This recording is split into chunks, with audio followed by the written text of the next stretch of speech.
Good afternoon and welcome to the November meeting of the Christopher Newport University Board of Visitors. I want to give a special welcome to our SGA President, Mackenzie Hurley, Alumni Society President,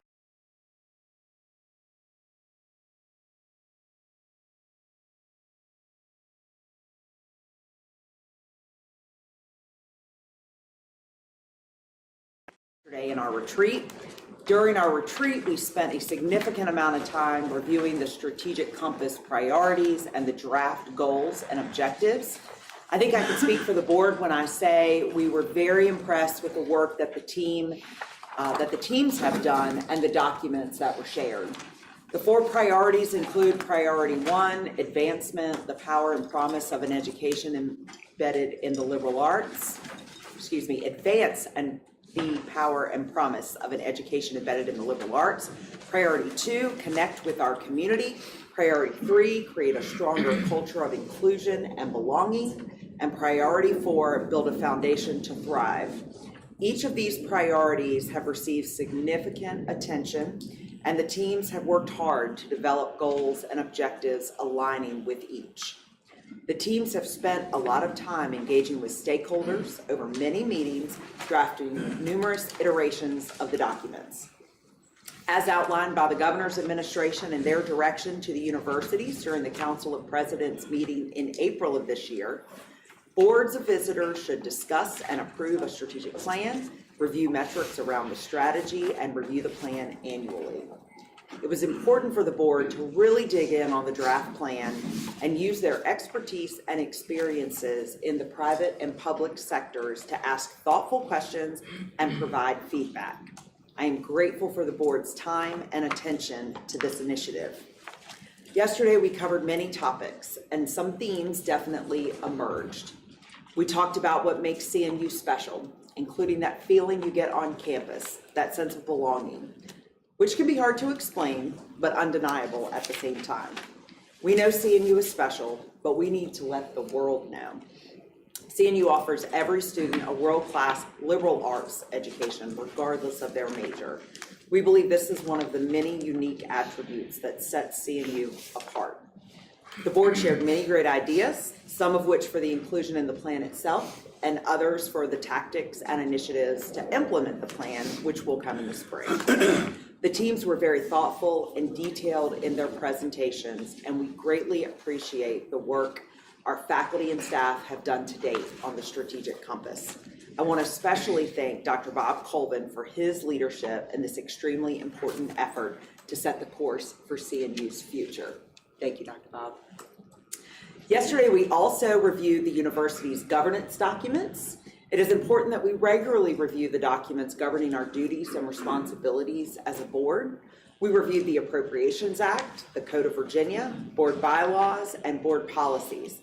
After a thorough review of the documents, we specifically discussed potential revisions to the code that would better align meeting requirements in CNU's code section with that of other Virginia universities. We will continue to work on board bylaws and board policies, and will bring recommendations for any revisions to the board for consideration in the coming months. I want to thank Jennifer Latour for her significant work reviewing and preparing documents for this meeting. I also want to thank Jordan Manoy, Kenneth Kidd, and Amy Dale for their help looking at how our sister institutions operate. Lastly, we reviewed potential goals and priorities for the board for the remainder of the 2024-2025 academic year. The board agreed that we would work on continuing to refine board structure to increase transparency and ensure continuity of operations as membership changes, as well as work to support the implementation of the strategic compass and review of metrics. Again, thanks to our faculty and staff for all of their work to support our retreat yesterday, and to the board for your attention, expertise, and input throughout the day. Now we will turn to the approval of the minutes. Now please bear with me for the approval of the minutes, as we have 3 sets that we need to approve today, and unfortunately we can't do that in a block. So with that said, do I have a motion to approve the minutes for those who participated in the September 9th new member orientation? So moved. Second. All in favor? Aye. Any opposed? Great. The minutes are approved as presented. Do I have a motion to approve the minutes for those who participated in the September 9th Executive Committee meeting? So moved. Second. Second. Thank you. All in favor? Aye. Any opposed? Great. The minutes are approved as presented. Do I have a motion to approve the minutes of the September 10th Board Annual Meeting? So moved. Is there a second? Second. All in favor? Aye. Any opposed? Great. The minutes are approved as presented. Thank you for bearing with me on that. President Kelly, the floor is yours, sir. Thank you, Madam Rector, and good afternoon, everyone. Thank you so much for joining us. As you know, it's a busy time of year for everyone, but it's certainly a great time to be a captain. I'd first like to thank you all for your dedication and commitment to seeing you as board members. Yesterday, as the Rector has mentioned, we spent valuable time with members of the steering committee for the strategic compass, and we went through each priority. I thank you for your contributions, your questions, and engagement in the strategic plan. We are not done. We still have work to do. And it is vitally important to the success of this institution that we all stay committed to it. The decisions we make with the compass will directly impact Christopher Newport for years to come. I also know the conversations around board governance and your goals are essential to our success. And again, I'm thankful that we took the time to do that. Thank you, Madam Rector, for your leadership on that. From an admissions perspective, applications and open house crowds are looking good. We'll have another group on campus tomorrow morning. After a near record number last year, we are off to a strong start with applications way up again. We are up more than 1,000 applications over this time last year. And that also goes not only for first time in college, but for transfer students. I've enjoyed the opportunity to meet hundreds of prospective students and their families at recruitment events on campus this fall, and it's clear that we are getting the word out about this place. Our cnu.edu website is one of the most important assets to our student recruitment efforts and is the digital glue that holds the university together. It is ready for a refresh and a redesign, and that work is underway. It's a joint effort between OCPR and IT, and we will be accomplished in that goal with a consultation from EAB. You should see the update soon, and the entire site will be revamped in the year to follow. My thanks to Jim Hanchett, Justin Davenport, and all of their teammates for this important initiative. With regards to capital projects, I know much of that will be covered separately, but on Friday of homecoming, we dedicated the new flagpole at the entrance to the university in front of Pope Chapel. It was made possible through the generosity of Ann Honeycutt, with inspiration from her late husband, Tommy, and through the generation of Dan and Patricia Musa. It makes our entrance to the campus all that more breathtaking, and I'm grateful to Ann and the Musas for embracing the idea. With regards to ranks and recognition, more honors are coming our way, including the Center for Career Planning staff and their director, Sarah Hobgood. CNU is one of 35 institutions out of more than 1,500 to earn the 2024 Handshake Career Spark Award. The Career Spark Award celebrates top career centers in 3 key areas: student engagement, employer engagement, and reporting and analytics. Also, the American Historical Association, AHA, the premier professional association for historians, announced that the Past is Prologue podcast, launched by history professor Dr. Andrew Falk, has received its inaugural Sinclair Prize for the most outstanding historical podcast. That makes an exceptional contribution to the dissemination of historical knowledge to the broader public. It's a pretty good podcast, and I highly recommend you tune in. They did a great episode on the most recent election. At our last meeting, I hinted that there was good news coming from U.S. News. The 2025 rankings uphold Christopher Newport's status as Virginia's #1 regional public university. The university also moved up in a key ranking, rising to number 6 from 7 last year for the best regional university in the South. And if you're curious, we surpassed Stetson in those rankings. And there's more good news from U.S. News and World Report. We're the number 4 best regional college for veterans, the number 8 best regional college for undergraduate teaching. The university also appears in the U.S. News 2025 rankings on the following list for best value. We received rank of best undergraduate programs in the following categories: business, economics, computer science, engineering, and our psychology program. So kudos to all of those around the room and across campus who made those rankings possible. With regards to academics, you'll hear more from our chair in just a moment, but please know that AACSB, our accreditation for our Lunar Business School, is literally underway, and they will be coming on campus tomorrow. I did hear that Alan Witt is working closely with them and his team will be working with them, faculty, throughout the weekend, and I will be getting the report on Tuesday, the 12th, on how our accreditation efforts went. We are also knee-deep in SAC COC. That is our accrediting body for the university, and preparations have been underway for quite some time now and will continue as we prepare for the March 2027 actual visit from SAC COC. But as part of that preparation, I'll be heading to the conference down in Austin in December, along with many members of our faculty, to prepare for orientation so that we're ready to go for a successful accreditation program. With regards to the arts, we've heard back from Chev that our organizational change to establish a School of Arts and the College of Arts and Humanities has been approved. This will include 2 departments under one school, the Department of Fine Art and Art History and the Department of Music, Theater, and Dance. My congratulations to those faculty and Dean Jana Adamitis for their efforts. With regards to the Torgler Center, Reflections is the new exhibition that we just opened up last week at the Torgler Center, and it follows on the heels of the Anna Hyatt Huntington exhibit, which received national acclaim from the Southeastern Museums Conference. They received their Gold Award, equivalent to first prize in this prestigious competition. The Torgler's Award is in the category of exhibitions costing more than $100,000 to mount.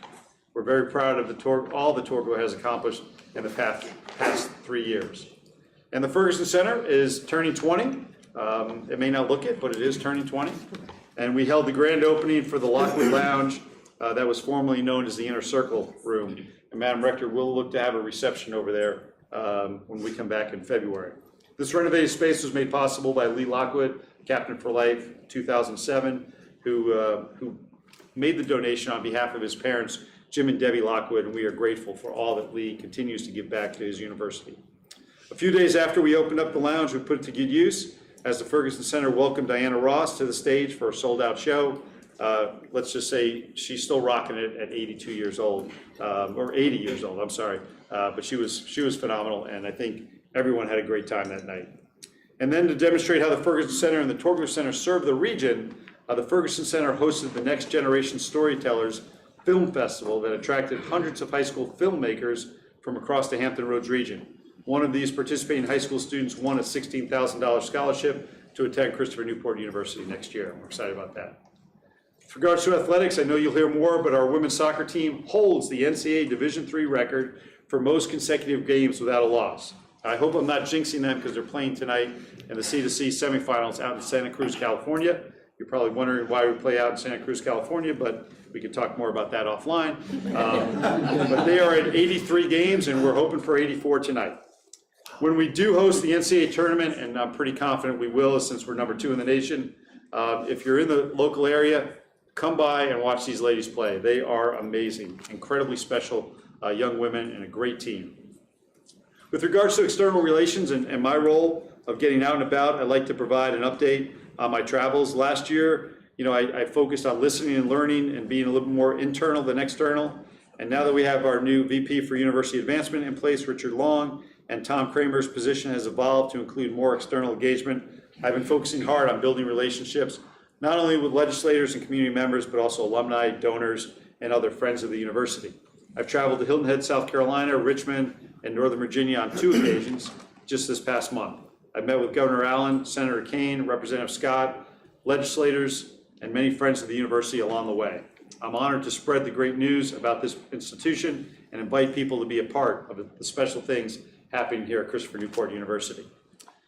I know we'll talk more about budget and finance, but as we think about that from a presidential perspective, most of you heard this morning in the Finance and Facilities Committee that we have been looking at the stress test. We will continue that, and Ron will cover particulars on enrollment, retention rates, state appropriations, net price, et cetera, from that. What came out of that was the JLARC reports, and this is a good segue into the Commonwealth's Joint Legislative Audit and Review Commission on Higher Education Viability, published in early October.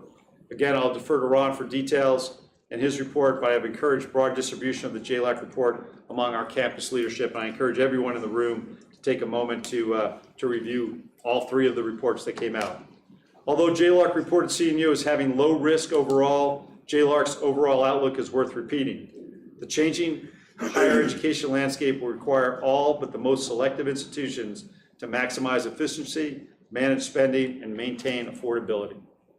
One of the JLARC reports focused on VMSDEP, which is the Virginia Military Survivor Dependent Education Program, and JLARC produced a third study. This was the third study of the three that I talked about. CNU has the second highest participation relative to total enrollment. 4.9% of our student body are VMSDEP students, and we appreciate and want those students on our campus. We have seen a 588% growth at CNU in the program since 2019. For multiple reasons, we need to be thoughtful and intentional about how we incorporate the state funding that is available to schools to help offset the revenue loss for the first time this year, and I look forward to continuing my efforts on the Governor's Task Force to ensure we provide appropriate input to guarantee this program is sustainable and we can continue to provide a pathway for these exceptional students without passing the costs along to tuition-paying students and families. I'd be remiss if I didn't mention our efforts with regards to the city on the Shoe Lane Task Force. Our provost continues to lead that effort, and we are nearing in on the opportunity to provide an interactive map that will show all of the properties that were associated across relatively 65-year span that may have been acquired in one shape, manner, or form over the course of that time. It's going to be an interactive map, and I think it's going to be very interesting. We've had a student help us with the review of the records, and we have the records for each and every piece of property, and we'll be able to account and tell a full story about the property that we are currently on. I did want to note that just received word today that the Attorney General will visit here on the 23rd of January to participate as our keynote speaker for the Dinner for the Common Good. We'll provide more information from the Watson Center on that, but that's 23 January. And late breaking news, just as we were walking in, our PLP team is out in Chicago, Illinois right now, and they have advanced to the semifinal round of the International Leadership competition, and we are obviously very proud of them as we remain anchored in excellence. Now I have two pretty good pieces of news to share with you in the world of advancement. First, the Scott Miller planned gift. Scott Miller, a proud CNU graduate whom many of you know, former rector of this board and the current chair of the Education Foundation, wishes to leave a lasting legacy at his alma mater with an estate gift that will be meaningful to the institution and provide a perpetual pipeline of financial support for programs at CNU that he and his late wife Muriel hold dear, including academic scholarships, athletics, and the arts. The gift will expand his commitment to the Miller Messick Endowed Scholarship intended for legacies of CNU alumni. It will also create the Miller Community of Champions Athletic Endowment that will provide program and operational funding for CNU athletics and ensure that CNU can continue to provide a championship experience for our student athletes on an ongoing basis. Finally, he created the Muriel Messick Miller Class of '88 Endowment for the Ferguson Center and the Torgler Center. This honors his wife's legacy and her love for CNU and the arts and helps ensure world-class performing and fine arts programs will continue to enhance our campus and the larger Peninsula community on an ongoing basis. Scott is a model for his fellow captains for life, and he's leading the way with this gift commitment.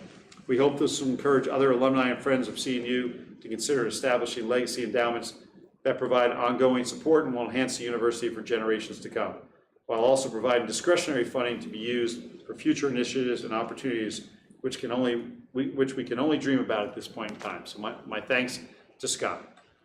Secondly, the Redekop Family Endowment has donated $3 million to Christopher Newport University, the largest single donation in the university's history, to fund sustainability projects on our campus. The gift made by the Redekop Family Endowment will support programming and infrastructure aimed at achieving net zero environmental impact.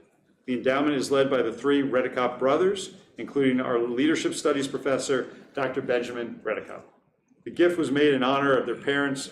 The funds will be dedicated to the Going Greener Revolving Fund, which supports eco-friendly improvements. And this donation will be distributed over 3 years at $1 million per year.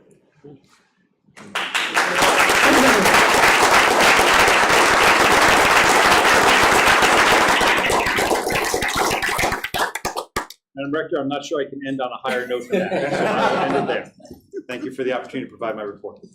Thank you so much, President Kelly, for those updates. We always appreciate you sharing good news, especially about accolades for CNU and for our students, an increase in student applications, which is fantastic, and new and significant gifts for the university. That is all very exciting. I also want to thank you for your support and engagement with the board in preparation for our retreat and for this meeting, for your outreach and engagement with the General Assembly and with CNU. You are, and with the community, excuse me, you are out and about and telling the CNU story, and on behalf of the board, thank you for that. Now I would like to call on Mackenzie Hurley to give the student government report, please. All right, well, thank you, Madam Rector. Good afternoon, everyone. When I last spoke with you all, the semester had just started, campus was bright, students were happily reunited, and organizations immediately got to work on fostering a great year. Now the weather is chillier, or is it, up for debate, and the coursework is certainly harder. Yet our campus is just as vivid, stunning, and bursting with energy as it always has. To begin today, I want to share a moment that I recently had with a prospective student and his family on tour. A few weeks after the end of our campus tour, he looked around and said, quote, "I cannot believe such a beautiful place and kind people could exist all surrounding a block of green grass," end quote. Funny as this statement may be, it keeps sticking with me. And you know something? He was right.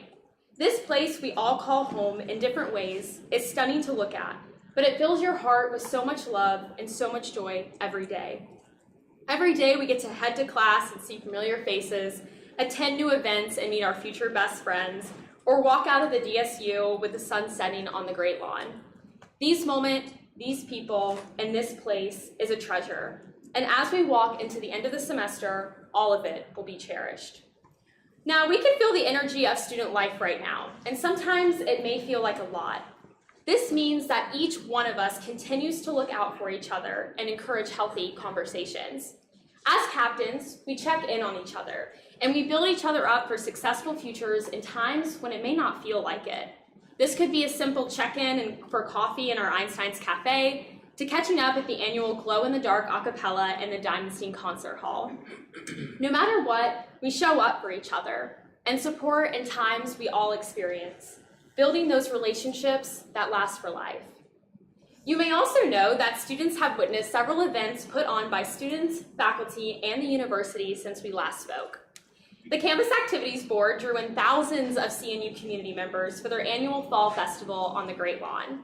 Student organizations continue to welcome more and more students to enjoy the campus engagement experience through events such as multicultural meetups, stress-less painting nights, bingo nights with incredible prizes. Yes, somebody did win the spike ball tournament. Movie nights, incredible guest speakers, and there are about 100 more examples I could give you. I truly enjoy watching this campus have a vast option of events for my peers. I also want to share that students are feeling incredibly thankful for all the opportunities that have been and are to come.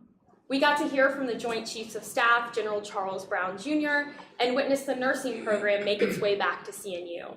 Just two examples of many that show us the amazing things that CNU has to offer. In December, we will say goodbye to some of our friends as they walk across the stage to graduate. And then in February, we will see a student leadership conference come to campus. As always, civic leadership and engagement is important to students here, and we continue to promote this as students. Student government partnered with Parking Services and the Wasson Center and shuttled over 50 people to the polls on Election Day. While we were at the polling station, which was the Mariners Museum, we witnessed over 200 students voting there using their CNU registered address. In October, the first Captain's Vote Day was hosted by the Wasson Center Scholars, where they brought several organizations on campus to host a nonpartisan event about the importance of voting. Creating constructive and open dialogues on campus is fundamental to the experience both in and outside of the classroom for every student. Now, before I conclude, I want to address a recent letter that the Virginia Student Body President signed. In September, I was in a conversation with James Madison and George Mason University at the Student Advisory Committee meeting for the State Council for Higher Education. In this discussion, I read a letter that was being developed, And I was impressed with a nonpartisan approach to recognizing the importance of having all perspectives and backgrounds at any higher education institute in the Commonwealth. This letter ultimately calls for an open and constructive conversation with the governor and other key state members about diversity, equity, and inclusion. It was signed by 10 out of the 14 four-year public institutions in the state, representing over 180,000 students. However, before I signed the letter, I consulted with the 58-member SGA delegation here at CNU. We had a collective conversation about it for over an hour, leading to a unanimous vote to sign it. I want to emphasize that our delegation represents the whole body of CNU. So this truly was a collective voice from the students. Moreover, we recognize that signing this letter aligns with the university's value of the strategic compass, inclusion for all. If we have an inclusive environment, it makes students feel welcomed and ready to thrive, and we need to continue to grow these efforts. Ultimately, if we neglect to embrace, support, and learn from diverse perspectives, the core purpose of education loses its meaning, and we may fail to set up students for successful experiences now and into their futures. I want every person in this room to know that alongside SGA and myself, we firmly believe that a nonpartisan conversation and approach to this concept of diversity, equity, and inclusion is necessary for the vitality of higher education in Virginia and America. If you ever have any questions or wish to discuss the letter or anything else with me, I am more than happy to do so. To end, as students, we are soaking up all the moments, while also trying to fly by the stress of coursework and busy schedules of November and December. We are excited to go home and spend time with our friends and families for Thanksgiving and then the holiday break. Nonetheless, we also recognize that we have much to miss back on our campus during this time. We are continuously challenged and rewarded by this university each year, and we know that we are better students, leaders, and humans because of it. We are eager for all that is to come next semester, and I am especially eager to report it out to you afterwards. Again, thank you all for your time today. Thank you, Mackenzie. I can confidently say on behalf of the board that we are all impressed by you and your representation of the student body. We appreciate your engagement and truly enjoyed your participation yesterday in the Strategic Compass discussions. So thank you so much for that. You represent your peers very well. I will now call on Nate Fontaine to give the Alumni Society report. Absolutely. So thank you very much. Good afternoon, esteemed members of the Board of Visitors, faculty, staff, and Captains for Life. In terms of the alumni engagement, I'm pleased to report that we are making strides on the shared goal of 30% of alumni engagement overall, and we've just crossed over that 9%, and we're expecting a huge boost as we announce with the Office of Alumni Relations the holiday alumni parties and events across the region that are only possible because of alumni giving and those desires to re-meet and reconnect with each other. I'm thrilled to share that we've had an update on our recent alumni engagement efforts, particularly highlighting the successes of this year's homecoming. And I want to make sure that we thank the Office of Alumni Relations and the university for a great weekend with events everywhere. There were literally, you couldn't turn a corner without running into another group of people gathered to celebrate this place. So it was great. We had gatherings from the notable Peninsula chapter, who led another annual success and what I'm going to call as being recognized as the Commonwealth's premier golf tournament. Right here on the Peninsula chapter. So thank you to the Peninsula chapter for hosting that. It was completely sold out, fully booked, great weather, couldn't have beat the day. It was a great opportunity to share time with folks who love CNU. The Multicultural Alumni Society chapter had a great return of the MAC, their second annual return of the MAC here on campus after the large victory by Christopher Newport and the captains on the football field there. We also have launched some new initiatives to expand engagement beyond just our traditional events. This month we held our first Live at Lunch in-person session hosted by the Richmond chapter. There was a packed room and the topic was very timely because it was right before the election, and it was we had staff members there to discuss polling as well as politics in general and kind of where this last election we just held was headed right before election night.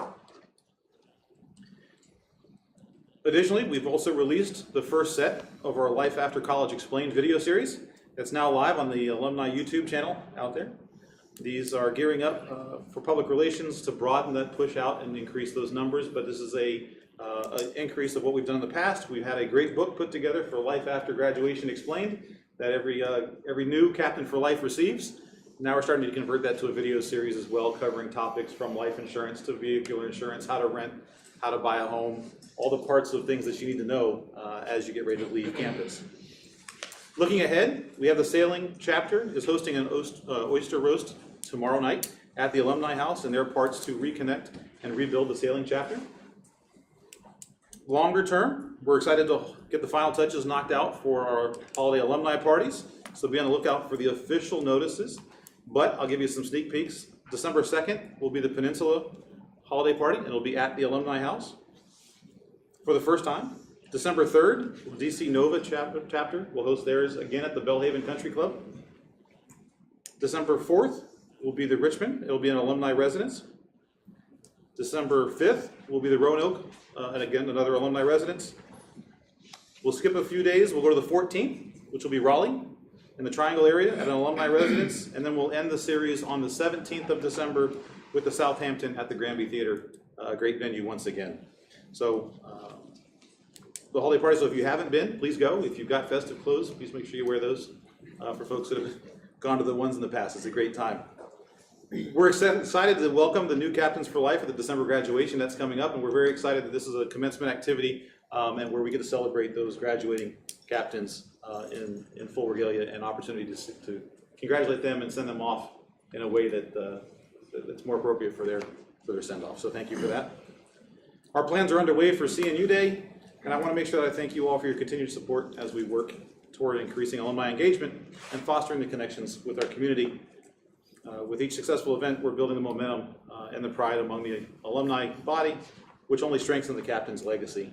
And Madam Rector, I'll end my report with as fellow veterans in the room. Please enjoy your Veterans Day weekend, and thank you very much. Thank you, Nate. I can personally attest that the homecoming celebrations were well attended and a lot of fun. And it's great to hear about all the new initiatives of the Alumni Society, and I know we are all looking forward to the alumni holiday parties. Yes, So ma'am. thank you so much for that. I will now call on Dr. Brian Buaka for the Faculty Senate report. Thank you. Madam Rector, members of the board, thank you for the opportunity to provide an update on the activities of my colleagues and the work of the Faculty Senate. Now that we've reached the first week of November, it's fair to say that the fall semester is swiftly moving towards its end. 2 weeks from today is the Friday before Thanksgiving, and when we return after the holiday, there's only 1 week of class left before we have final exams. If you walk around campus right now, and I think Mackenzie's report confirms this, it's clear that essays, research papers, projects, lab reports, presentations are all coming due. In short, stress levels are increasing. Students sometimes ask me why all their professors have everything due at the same time in the semester. I used to point out that that's just a natural rhythm of the academic year, as in, I can't ask you to give me a research paper in week 3. Now I just nod and whisper that they figured out the grand faculty conspiracy. They're in on the secret, and it generates a bit of a chuckle and eases the tension. So I thought a lot today about how I would orient my remarks to the board as I provide an update on the work of my faculty colleagues.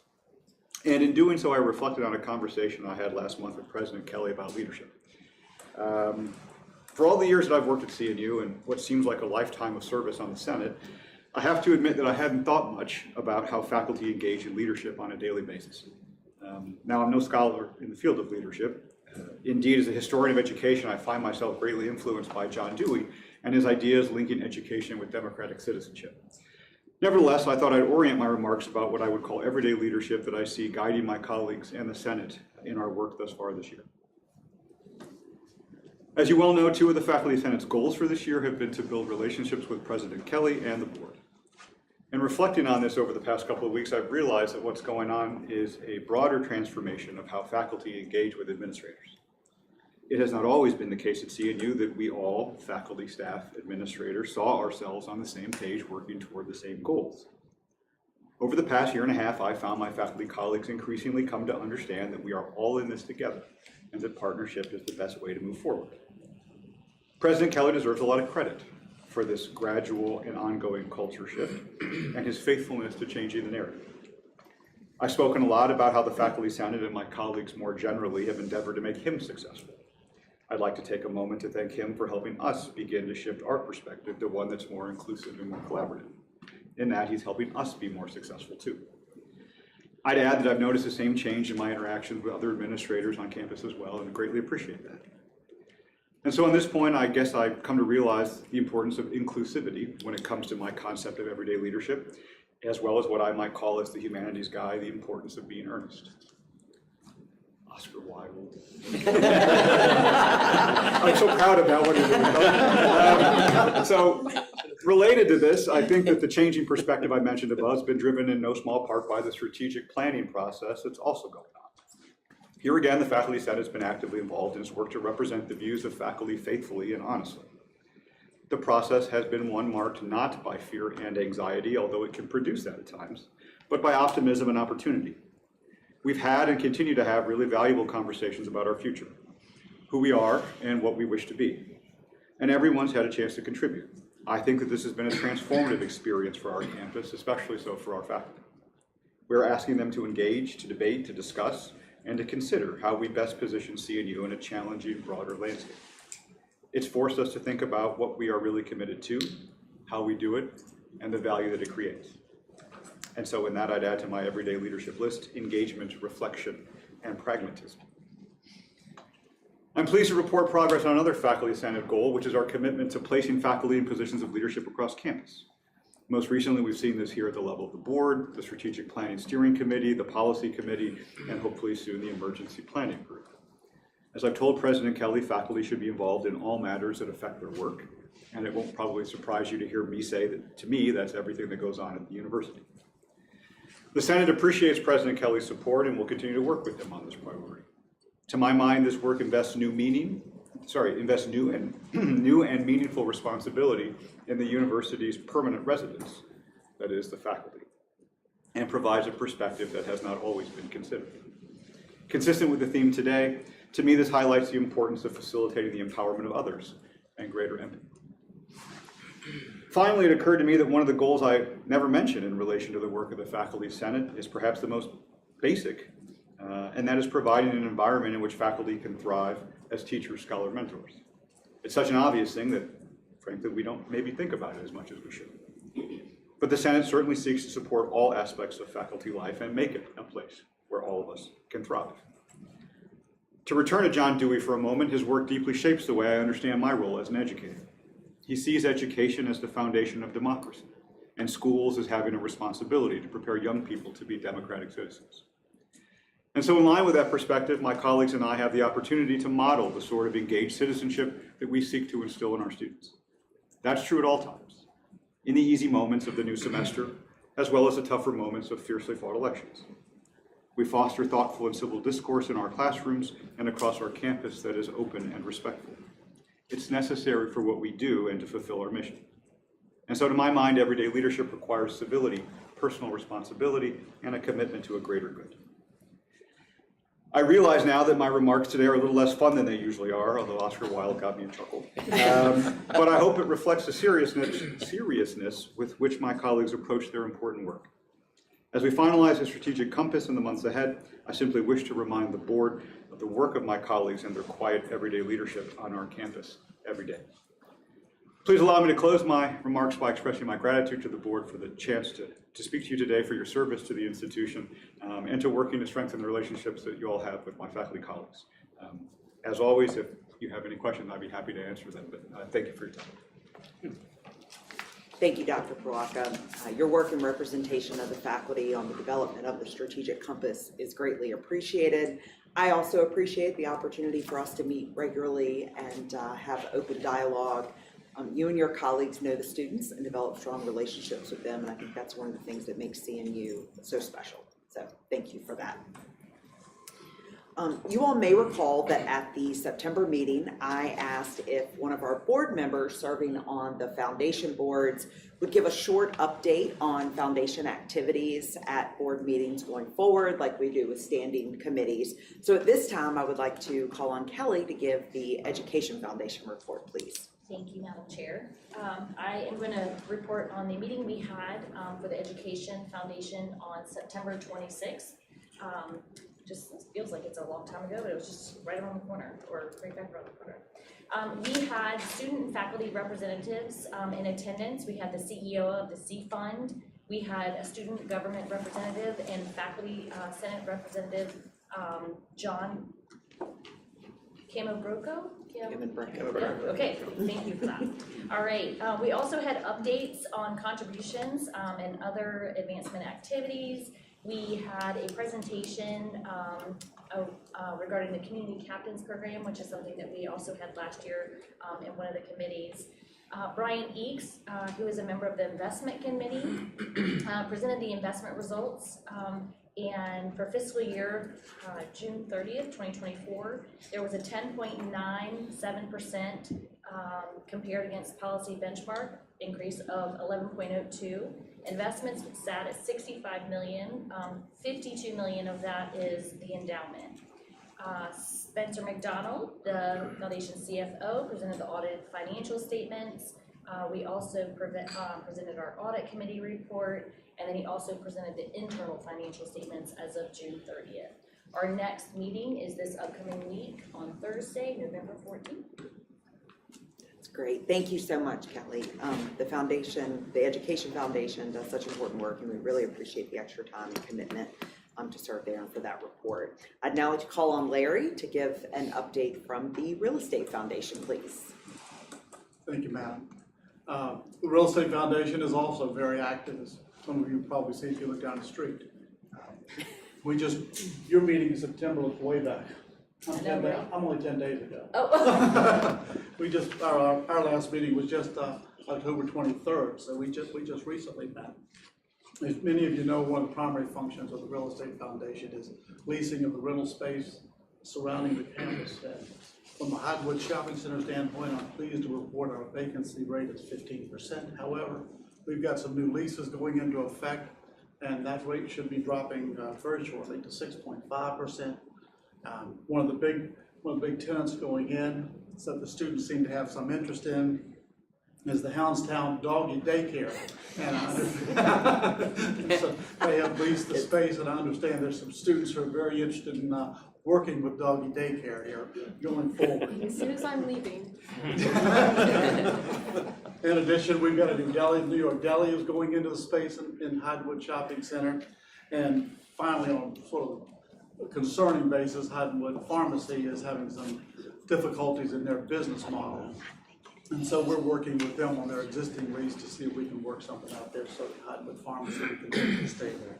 In terms of CMU Village across the street, the vacancy rate is 10%. However, we have with a lease that we're working on now, that vacancy rate could potentially drop to 0. American Family Care is negotiating with us on Family Care Center, and hopefully we can work that out with them and have something here for students as well as have a full vacancy, have no vacancy in that property. Beyond that, I'm pleased to say that it appears we've reached the end of a very long process with Harris Teeter, and that there's going to be a fuel center across the street adjacent to the Harris Teeter grocery store. So at some point in the future, you'll be able to use your Harris Teeter points, and you'll be able to get a discount on your gas as you come into the campus. So we're encouraging you to use that. We're in the process of finalizing the purchase of the Huffman building across the street, and that property will be used to house the maintenance and grounds people while the new warehouse is being built behind that. That will be the offices for those people for the interim. And finally, as was reported a little earlier, if you look down the street, you see the demolition process going forward on what we all know is the old SunTrust building. The contract formally takes effect on Monday morning, but those people are on site as we speak, and so very soon that end of the campus will be changing, and that building will be on the ground. It will be converted into green space and be a nice north entrance into the campus, and we're looking forward to beautifying the campus as a result of that. So. And our next meeting is shortly again, December the 6th. We meet again. So it's an active foundation, and we work actively to produce the advancement of the university, and finally to provide some unrestricted funds for the university to use as it pleases to help balance the budget. So that's my report. Thank you so much, Larry. I really appreciate that. Obviously, there's a lot of activity happening in the surrounding community, and it's really great to have that update to the board. So appreciate both of you providing those foundation updates. Now we're gonna go back to Kelly for the report of the Operations Audit and Risk Committee, please. Our very fun committee. Thank you, Madam Rector. The committee has 2 resolutions to come before the board that I will present at the end of my report. Our committee met this morning with a full agenda. Materials can be found in section 12 of board documents. You'll find human resource reports, Title IX report or information, IT information, audit information. We had a fully packed agenda. Kayla started us off, providing us her internal audit report, including an updated charter of the Operations Audit and Risk Committee. The charter was revised and expanded to include the new global internal audit standards and the committee's responsibility to receive periodic reports on university management of operational compliance, strategic and reputational risks, including environmental health and safety, university police, and institutional compliance. I'll bring the resolution forward for the board at the end of my report. Kayla also provided updates on the progress of the fiscal year 2025 internal audit work plan and the status of management action plans from prior audits. Diane Reed, the university comptroller, presented the annual risk management and internal control standards. Literally, it's been a learning experience getting through the acronym. So RMICS, fiscal review report to the committee. No significant weaknesses in internal controls were found, which is a positive indicator of the university's financial health and internal controls. The review did identify under collection in 4 revenue contracts, which upon rectification resulted in the successful recovery of 100% of the revenue for 3 of the contracts, with 1 still in progress. And just to put dollars with this, it was around $18,000 to $20,000 of revenue that was recouped, so that's meaningful. Following the RMICS report, we heard from Brian Donahue, Director of Emergency Management. Brian gave an update on the full-scale exercise we first heard about in September's meeting. Brian shared that the after-action review is still being drafted. Still, some strengths noted included strong operational knowledge from all response partners on their roles and responsibilities during an emergency, proactive information collection, analysis, and dissemination, along with strong local and regional partnerships. Opportunities for improvement included quicker transition to a unified command structure to facilitate efficient operations and information sharing, the addition of a collaborative common operational picture, and a need to increase staff to handle the volume of work during a crisis situation. Given what we learned, adjustments will be made to the crisis and emergency management plan. Brian also shared what we will build off this exercise for future scenarios, to kind of build on to the next level. Justin Davenport, our Chief Information Officer, shared that the President created an Enterprise Resource Planning Work Group, so this is an ERP work group, to review the university's current enterprise system banner and determine the next step for upgrading the system. The cross-functional group includes all areas impacted by the enterprise system and held its first meeting this week. Their goal is to have recommendations on an ERP by spring of 2025. This is the first step in a multi-year process to improve our critical ERP platform, which will support human resources, finance, and our student information system. So it's gathering a lot of different information systems into one. Changing this platform will have a high impact, affecting services on campus requiring extensive organizational change management, project management, and business relationship management. Look forward to hearing more on that. Justin also shared that our information security officer, Wendy, accepted a position with a private company, is no longer with us. A search will be underway soon to fill this position. In the interim, Shane Leisure, the Deputy CIO, will serve as the interim ISO. Our last update from the committee was from Amy Soraki-Mek. During the last meeting, we heard from Amy and her team on the important work being done in institutional compliance in Title IX. So she joined us again this meeting to update her on her progress. She shared that since September, she has initiated a national search for an assistant director and has already hosted candidates on campus. Amy also made minor policy updates to the harassment, discrimination, and sexual misconduct policy, and the annual policy certification was submitted to SHEV.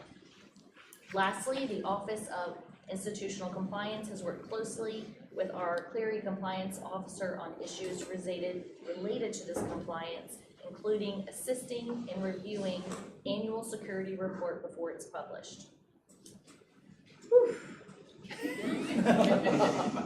Now for our 2 resolutions. You guys ready? Bring them Yes, ma'am, Madam Chair. Resolution 1 updates the Operations, Audit, and Risk Committee Charter and can be found in section 12C of Board Docs. Madam Rector, the OAR Committee has approved this resolution and moves it to full board for consideration. Thank you very much, Madam Chair. Resolution 1 comes at the recommendation of the Operations Audit and Risk Committee. Is there any discussion or questions? Seeing none, do I have a motion to approve Resolution 1? Second. A second is not needed. All in favor, please signify by saying aye. Aye. Any opposed? The resolution is approved. Thank you very much, Madam Chair. All right, Resolution 2, which can be found in section 12D, recommends the award of Administrative Professional Faculty Emeritus status for Adelia Thompson. This award is for employees who have served the university with distinction and retired with 10 or more years of service. Madam Rector, I present Resolution 2 to the board for action. Thank you, Madam Chair. Resolution 2 comes at the recommendation of the Operations Audit and Risk Committee. Is there any discussion or questions? Hearing none, do I have a motion to approve Resolution 2? Thank you. All in favor, please signify by saying aye. Aye. Any opposed? Thank you. The resolution is approved. Thank you so much. I have no closed session material, and that concludes my report. Thank you. Wonderful. Thank you very much, Kelly. The OAR committee does very important work, and we think you make it fun. So It does do it very we greatly appreciate your expertise and leadership. At this time, I'll call on Ron to give the Committee on Finance and Facilities report. So, Mr. Vice Rector. Thank you. Appreciate it. The Finance and Facilities Committee did not have any resolutions today. I think this might be one of the first times that I can ever recall that we didn't have some sort of business coming out of the committee. So that completes my report. Kidding. That's a record. That's a record. That would be a record. So we had a few items to discuss. We had informational items. First was a capital project update by Dr. Chip Filer. We talked about the college stress test update, and Sarah provided that information. We had a couple of legislative updates, and I'm going to get into a couple of those in a second, dealing specifically with recent JLARC reports that we've had on higher education. The VMSDAP updates as well, both a JLARC report and an update report to give you a little bit more information. And there's some informational items that we had associated with our normal course of business.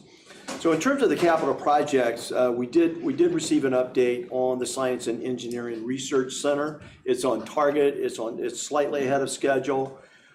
We expect to have substantial completion in November of 25 with scheduled classes in the spring of 26. So it's on schedule. We're expecting things to move along very well, and hopefully we'll have a hard hat tour of this at our April board meeting. The demolition of the old CNU North is scheduled to begin next week. And as a result of that, the planning and design for the new open space park will begin the new year as well. There are 2 new projects that appeared in the update this month that are going to continue to be on our report going forward. The first the committee was briefed on was the new military science ROTC building. This project will replace the outdated current home of the ROTC program. Pre-planning is wrapping up, and the university submitted a $625,000 budget request to cover the full cost of the design work. Second, Dr. Filer discussed an update and the beginnings of our comprehensive master plan for the campus. It's been approximately 10 years since the last CNU master plan. And given the strategic compass, the master plan, and the fact that we need to update both, and both are going to affect either or both, we thought this was a very, very good time to bring them on at this time. So we would expect to see this to begin sometime next year with an RFP to bring in outside resources to assist. That'll happen sometime in calendar year 2025. So stay tuned on that, and we'll keep you updated.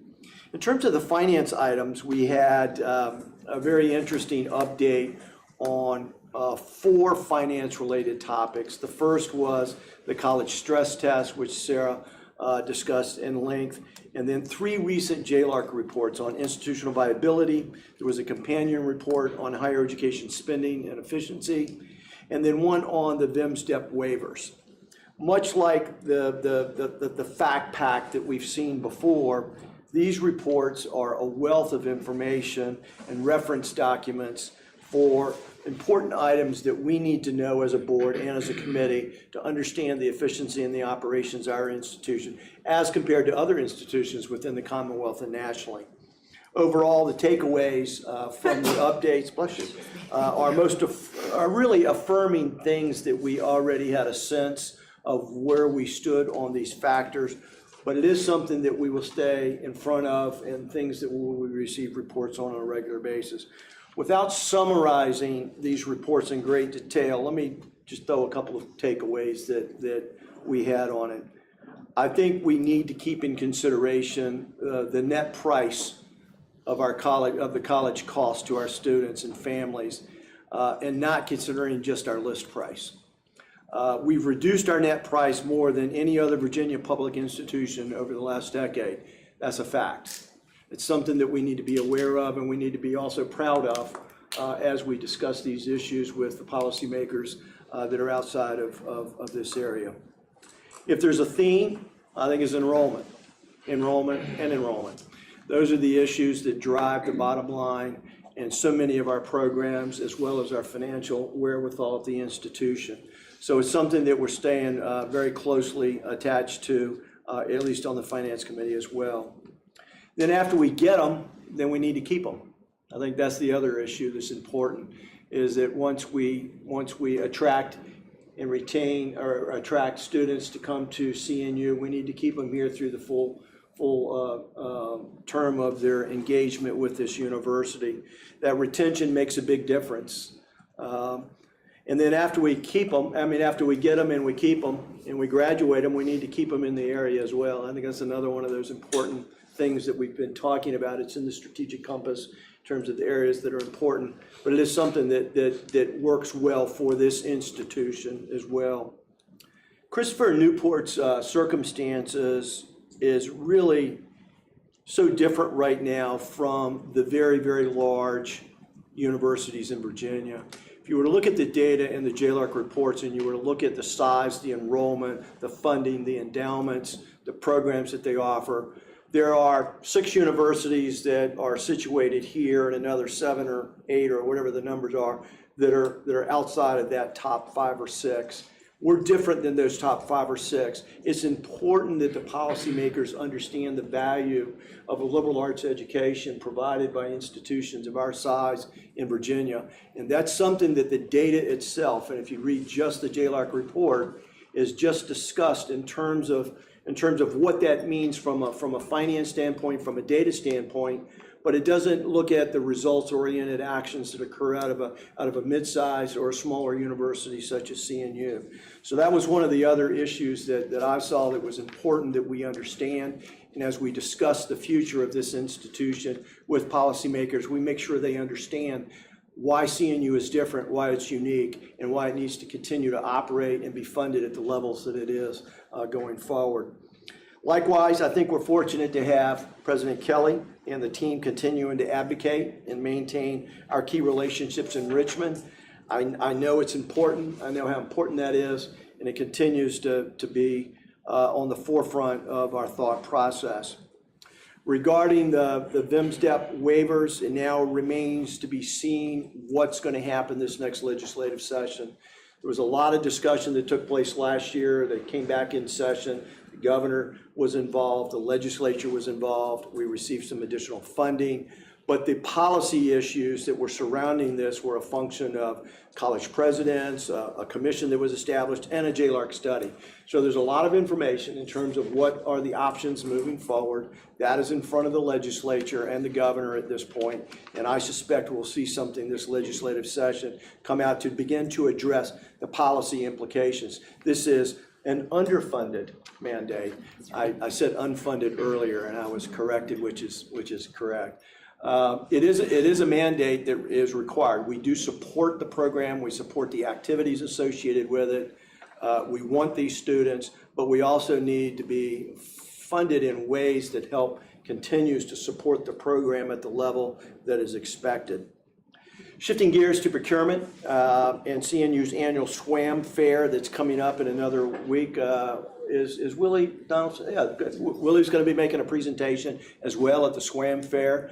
What we also have found is that if you look at it over the last 8 to 10 years, CNU ranks as one of the best institutions in the Commonwealth of Virginia in terms of its minority procurement activities associated with all of the things that it purchases here at the university. In fact, we just won a recent award for that, recognizing our institution over and above all other institutions in Virginia for our progress and our activities there as well. In terms of the looking ahead, I think the next time we meet in February, we'll be well into the 2025 legislative short session. I think that there are a number of issues that we will have as an institution that will be in front of the legislature, whether it's budget related, it could be some of the corporate governance related issue, it could be some other generalized legislation that we would put forward to provide greater efficiencies in our operations. So with that, we'll keep an eye on that. We'll be attached to it very closely. And I suspect that Jennifer and Tom and President Kelly are going to be in Richmond a fair amount during this short year of the legislative session. So with that, Madam Rector, if there's no questions, that completes our presentation. That's great. Thank you, Vice Rector Tillett. Are there any questions? Anything? All right. Well, thanks. As you mentioned, various reports and issues raised by JLARC, the rising costs of the VMSTEP program. There are a lot of issues at the forefront of higher education, and many of those will likely be considered or addressed during the upcoming General Assembly session. So I know as a board, we all stand ready to assist the President, Jennifer, and Tom as they get ready for the session and want to support them through that process. Thank you very much for your leadership and for your report. I'd now like to call on Brent to give the Committee on Academic Affairs report. So Mr. Secretary. Thank you, Madam Rector. Academic Affairs Committee met earlier today. We also had no agenda items that will require board action today. We did have some interesting informational items on today's agenda, and I'll cover those briefly. First, we heard from Dr. Roberto Flores and fourth-year student Connor Wells from computer science. And interestingly, Mr. Wells has a double major in computer science and theater. I'll get back to that in a minute. One of the things I really enjoy about this committee is every time that we meet, I learn something new, and today was no exception. So we were treated to some new terms that I had never heard before that included multi-agent systems, cooperative, autonomous, rational entities, and computational abstractions. So if everybody else knows what those mean, then you're good, but I needed a little more edification on that. And when that was translated into something that at least I could understand, think about the internet and what a complex system that is, and how people, artificial intelligence, and bots are all active in that system. And they are competing for space, and they're competing for time, and all the resources that go into that. And so what they were really talking about was what goes on behind that. It's very complex and very technical, but that's what they do. And so we learned a bit more about how that actually manifests itself in the real world. So Along with that, Dr. Flores also talked about a National Science Foundation project that has been funded that has allowed him to conduct outreach and partnerships with businesses here in the local area, as well as in the Richmond area, related to artificial intelligence and data science. And a lot of innovation came through in this presentation, and just the work that is being done in this area. Not an area that I would, personally would be thinking about, but when you come back to CNU and think about the breadth of educational opportunities and what's happening in the computer science space, it was very interesting. Now back to Mr. Wells and his double major. So we asked him, how would he plan to use that? And this was very interesting in his response. So it seems that there are companies out there, and he mentioned one called Electronic Theater Controls, that has a computer science applications within the theater industry. And so he is thinking that there are people who have theater majors, and there are people who have computer science majors that would have roles in that industry, but that he has a unique skill set that makes him more marketable in a company like that. So I thought that was very creative, and it was interesting to see how a student here is thinking ahead about how to apply the things that he's learning here at CNU. So interesting presentation there. And then as President Kelly mentioned earlier, Chev had recently approved CNU's application to form both a new School of Engineering and Computing. That happened about 5 weeks ago, and a new School of Arts in the College of Arts and Humanities. So today we heard from Dr. Tony Riedel, and he walked us through what's really been a 35-year evolution to the announcement, this recent announcement about the School of Engineering and Computing. More recently, the Physics, Computer Science, and Engineering Department, and a lot of excitement about this development and the opportunities that it creates. Back to your point about opportunities for enrollment and expanding in a space that's in high demand today.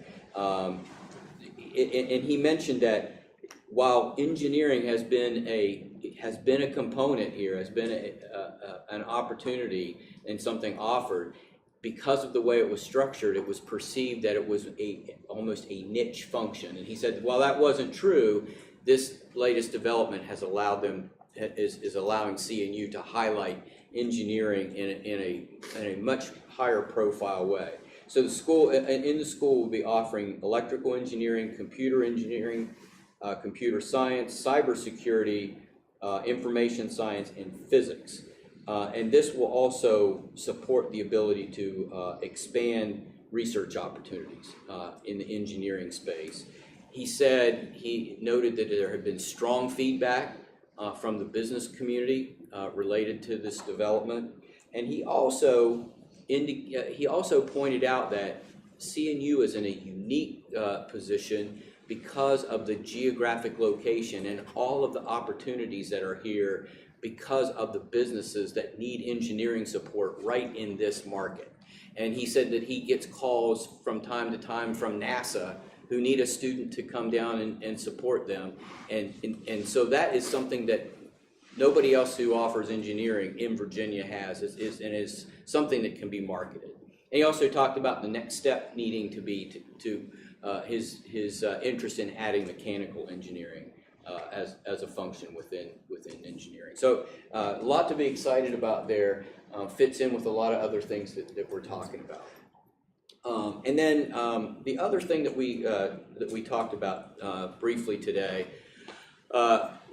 we've had some discussion within the committee over the past couple of meetings about degree programs and majors and their enrollment patterns. And Provost Kidd led the discussion today, and he's been providing the committee with some good data, looking at the liberal arts core curriculum that CNU offers here. and the enrollment patterns and the phenomenon, which is also very interesting. When you consider that there are two departments here, and one, you have those that have a smaller number of majors, but they have a lot of enrollments in the core curriculum. And then conversely, you have a lot of majors with smaller enrollments in the core curriculum, but it's basically the inverse. So in the first case, you think about history or mathematics. The smaller number of majors have a lot of core curriculum courses. Then if you go and think about business or psychology, those are majors that have very small, or in the case of business, no enrollment in core curriculum. So the takeaway from that is there's a balance to be struck here, and it's not as we look at Compass and we look at going forward and what's offered here at CNU, it's not a simple discussion because of the importance of the core curriculum and that foundational liberal arts underpinning that wherever you decide to emphasize later in your academic career, you have that liberal arts underpinning, and that makes this a more complex discussion about offerings and what courses are offered. So we're going to continue that discussion in the committee, but it is a very thought-provoking discussion, and more to come on that. And I thank Dr. Kidd for leading that discussion. I believe that covers everything that we had today. Again, I said no agenda items that require board action, so that completes our report. Thank you, Madam Rector. Wonderful. Thank you, Secretary Archer. It's always great to hear directly from students and professors, which is so nice that we always get to do that in your committee, and I feel like we learned so much about the great work that they're doing. Are there any questions? Okay, great. Well, with that, I will call on Lee to give the Committee on Athletics report. Ms. Freeland. Thank you, Madam Rector. So Kyle is in Santa Cruz today with the girls soccer team. They will be playing at 2 o'clock this afternoon, so wish them well. I will add that they beat Salisbury 4-1 the last time they played them, so the odds are good. We talked about a few different things, with one being the Hall of Fame, and I think several of you were there for the Hall of Fame event that took place during homecoming weekend. It is now the Carl and Denise Farrell Hall of Fame event, which is an opportunity for the university to engage in alumni in the Hall of Fame by doing it at another time with a big event such as homecoming weekend, but also to really encourage broader engagement in athletic excellence. So one of the things that Kyle has asked that we think about is what ideas does anybody have on how we can make that event more robust and get more people involved. So that will be something that we continue to talk about. I don't know if you've seen the renovations that have taken place in the Hall of Fame hallway here in this building. But this effort is really twofold. One, to have that visual representation of the athletic excellence here on the university, but on the campus, but also having this event grow and be an event that really is bringing on more support for the athletic program here. In addition to that, we talked about the fundraising goals for this year.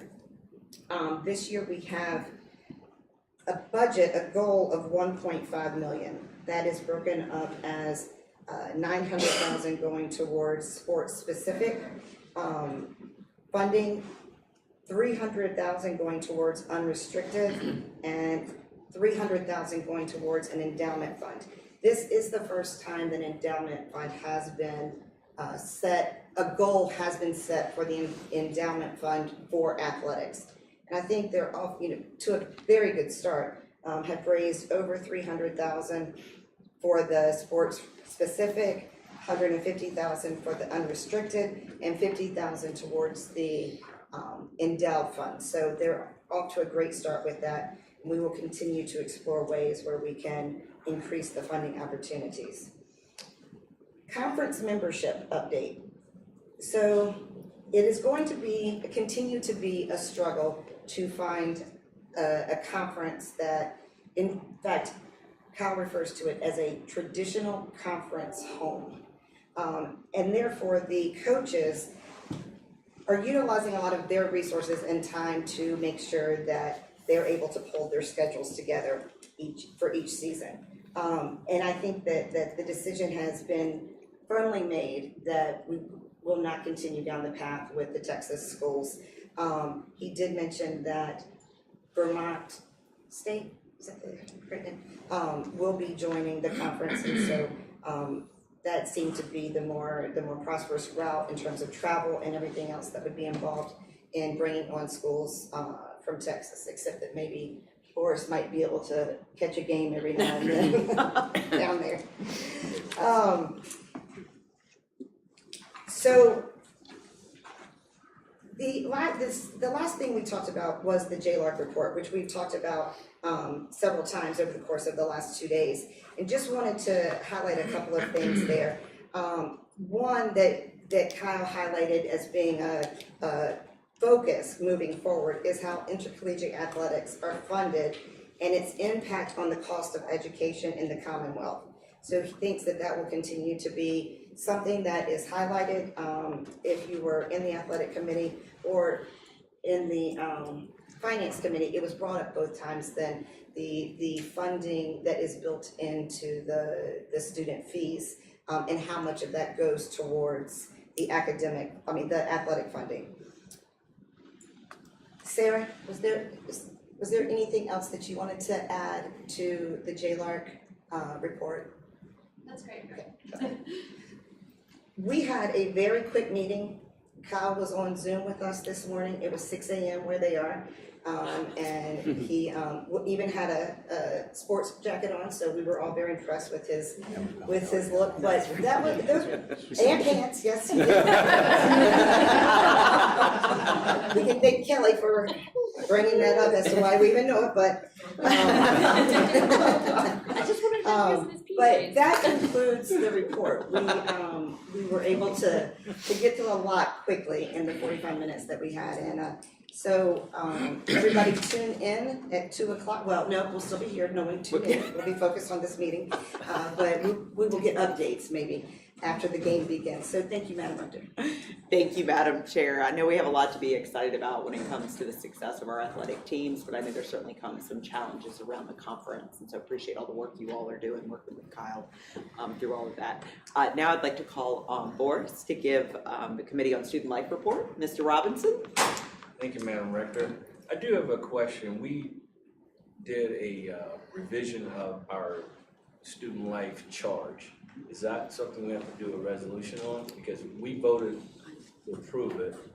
I'm not sure that needs to come before the. So usually there has to be a first and a second read when we're revising anything that's in the charter that's listed in the bylaws. So you would tell the board about it today, Right. and then the next time we have to bring it for the motion, but you have to let everybody know. Okay, so next board meeting would be the second reading, It would be right? the second reading. Okay, great. So I'm gonna read the revision to the charge for the Committee on Student Life. This committee is responsible for oversight of the university's student enrollment and related to non-academic programs and services. The committee is charged to consider and make recommendations to the full board on matters affecting admission, student success, enrollment, and student life. The committee meets regularly to receive reports from the staff leads as well as insight from other stakeholders. Thank you. First reading.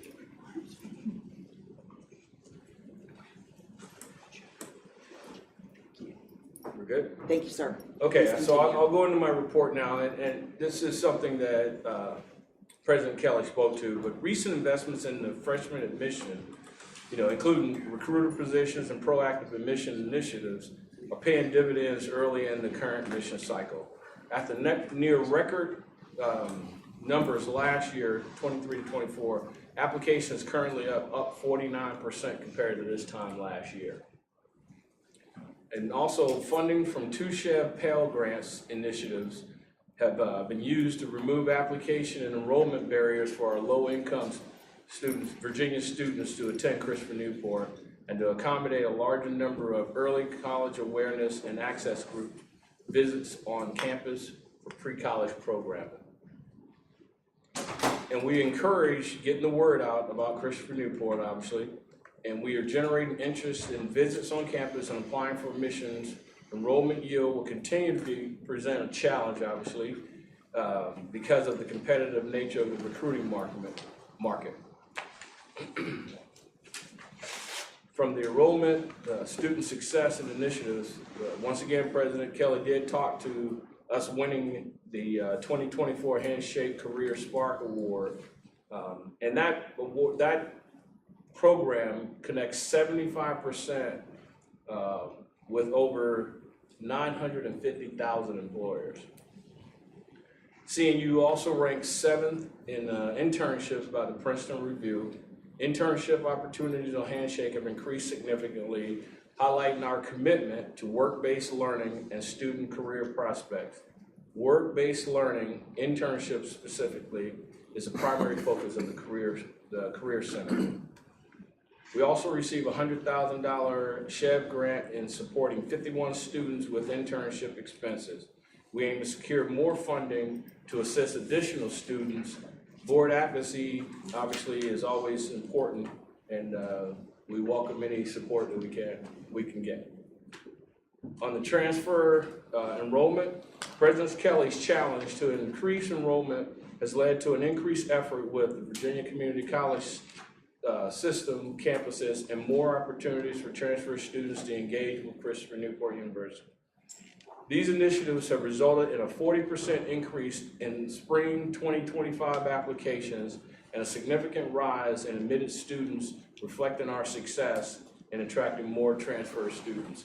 And something about that transfer student policy for the entire board is that those transfer students have to meet the qualifications, and that's what these agreements are aligning, so that the courses that they're taking at the community college align with what we have here at CNU. It makes it an easier transfer process. So if they're transferring in as a sophomore, that they would be a sophomore that year, same as if they were transferring in as a junior. Okay.